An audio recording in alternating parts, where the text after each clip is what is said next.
बिस्मिल्लाहिर्रहमानिर्रहीम। ये एक छोटा सा लेक्चर मेरे उन पेशेंट्स के लिए जो या तो मेट्रिकुलेशन कर रहे हैं या एफएससी कर रहे हैं, ख़ास तौर पे प्री मेडिकल में। जैसे मैंने अपने टाइम में थोड़ा सा पढ़ने की कोशिश की और जो चीज़ मुझे लगा कि मेरे लिए हेल्पफुल है वो मैं आज आपके साथ शेयर करूँगा। उम्मीद है जो छोटे बच्चे हैं जो कि अभी matric, O levels, A levels कर रहे हैं, उनको इससे फ़ायदा होगा। हर इंसान का पढ़ने का, याद करने का और नॉलेज रिटेन करने का एक तरीका होता है। मैं भी बहुत सारे तरीके मैंने ट्राई किए, ख़ास तौर पे पाकिस्तान में कुछ जगहों पे कंसेप्चुअल ट्रेनिंग या पढ़ाई होती है, लेकिन ज़्यादातर स्कूल्स में क्रैमिंग या रट्टा लगाया जाता है, जिसमें आपको वर्ड टू वर्ड सफ़े याद होने चाहिए। जब आप एग्ज़ाम में जाएं तो आप वो पूरे को पूरा लिख के आ जाएं, आपको समझ आई या नहीं समझ आई इस पे ज़्यादा तवज्जो नहीं दी जाती। लेकिन मैं अपने एक्सपीरियंस से इन बच्चों को ये बताना चाहूँगा कि अगर आप अपने कॉन्सेप्ट क्लियर कर लें शुरू में, तो वो चीज़ बाद में भी आपको याद भी रहती है, उसकी रिटेंशन भी बेहतर होती है और बाज़ वक़्त आपकी ज़िंदगी में वो चीज़ें काम भी आ जाती हैं।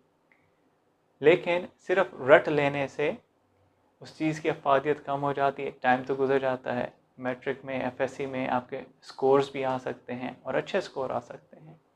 ठीक है, मैं अपना तरीका आपसे एक्सप्लेन करूँगा, क्योंकि मैं ख़ुद भी रट्टा लगाता रहा हूँ किसी ज़माने में। लेकिन जब मैं एमबीबीएस में गया और जब मैंने देखा कि इतनी बड़ी बड़ी और मोटी मोटी बुक्स थी जिनको रट्टा लगाना नामुमकिन था, फिर मैंने अपना स्टडी पैटर्न चेंज किया, जिसका मुझे बहुत फ़ायदा हुआ।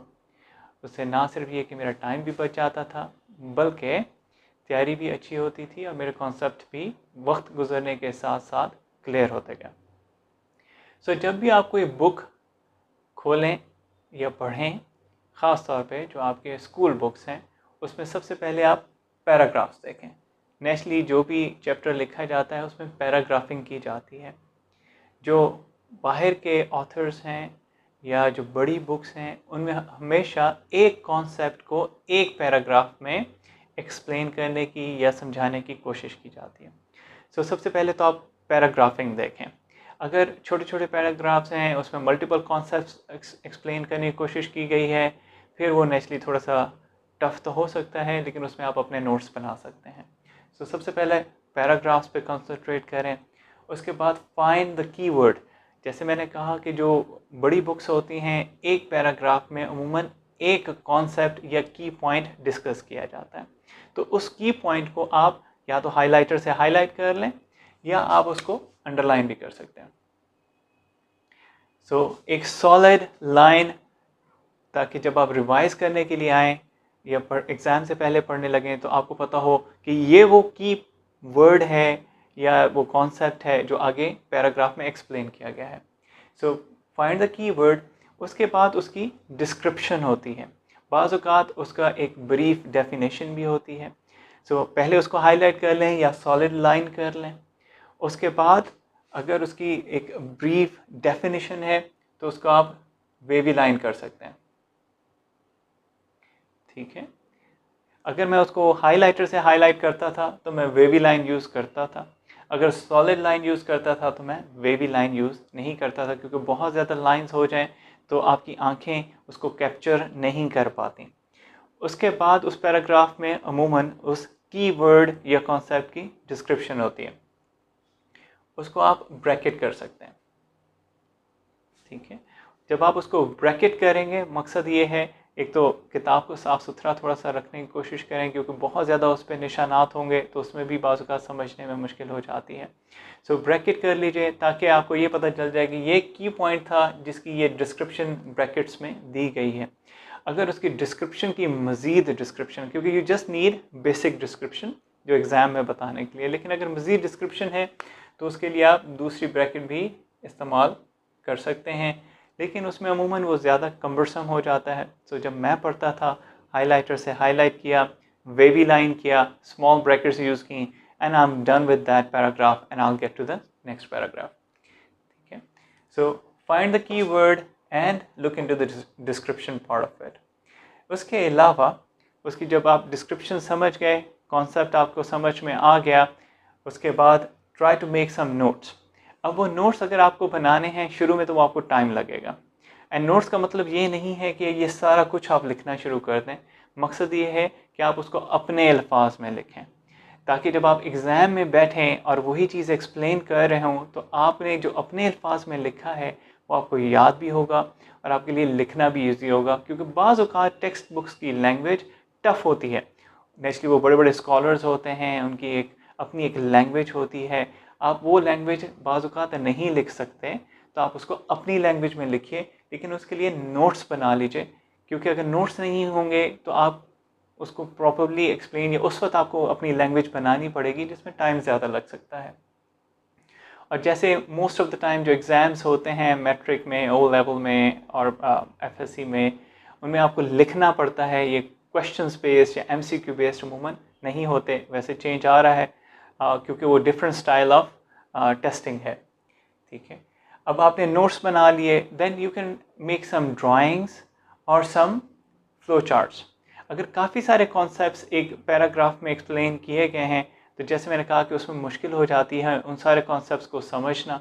तो उसमें आप एक फ़्लो चार्ट बना सकते हैं कि पहले ये बात एक्सप्लेन की गई है, फिर उसके बाद उससे आगे ये बात एक्सप्लेन की गई है, फिर उसके बाद आगे ये बात एक्सप्लेन की गई है, and this is the final conclusion. ठीक है, उमूमन ये बड़े पैराग्राफ्स में होता है जिसमें मल्टीपल कॉन्सेप्ट्स एक्सप्लेन किए गए हों। सो पूरे सफ़े के फ्लो चार्ट्स बनाने की ज़रूरत नहीं है। बड़े पैराग्राफ्स जिनमें मल्टीपल कॉन्सेप्ट्स हैं, आप उनके फ्लो चार्ट्स या ड्राइंग्स बना सकते हैं अपने समझने के लिए, ताकि आप उसको एग्ज़ाम में रिप्रोड्यूस कर सकें। जब आप पढ़ते हैं, ये रिसर्च से भी साबित है कि आप मुस्तकिल तवज्जो से एक बुक नहीं पढ़ सकते। अब हर इंसान की अपनी एक स्पीड होती है। मेरी आदत थी कि मैं 20 से 30 मिनट पढ़ता था और कोशिश होती थी कि कुछ टाइम स्टडी टेबल पे पढूं, कुछ टाइम बेड पे बैठ के पढूं, तकिया वगैरह रख के। लेकिन दोनों सूरतों में जब आप पढ़ें, आप अपने अटेंशन स्पैन को देखें। अमूमन लड़कों का अटेंशन स्पैन कम होता है, लड़कियों का अटेंशन स्पैन या कंसंट्रेशन ज़्यादा देखी गई है रीडिंग में। सो आप उसमें 20 मिनट 30 मिनट ये जो जितना भी टाइम आपको लगता है कि आप कंसंट्रेशन से पढ़ रहे हैं, पढ़िए। उसके बाद ब्रेक ले लीजिए। ब्रेक का मकसद क्या है? कुछ देर के लिए लेट जाइए, 5-1 मिनट के लिए कुछ खा लीजिए, कुछ पानी पी लीजिए, एक चक्कर लगा के आ जाएं। नमाज का टाइम है, नमाज पढ़ लीजिए, खाना का टाइम है, खाना खा लीजिए। तो इससे आपका एक तो जो टाइम वेस्ट होने के एक थोड़ा सा होता है कि जी एग्ज़ाम है और मुझे ये जल्दी जल्दी सब पढ़ना है, तो टाइम ना ज़ाया हो जाए, तो वो टाइम भी यूटिलाइज़ हो जाता है और आप फ्रेश भी हो जाते हैं। ठीक है, तो छोटी छोटी ब्रेक्स पढ़ते हुए लेते रहिए। इसके अलावा पढ़ते हुए अपनी खुराक अच्छी रखिए। ये तो आपके वालिदैन हमेशा आपका ख्याल रखते होंगे, आपको ख़ुद भी इस चीज़ का आइडिया होना चाहिए।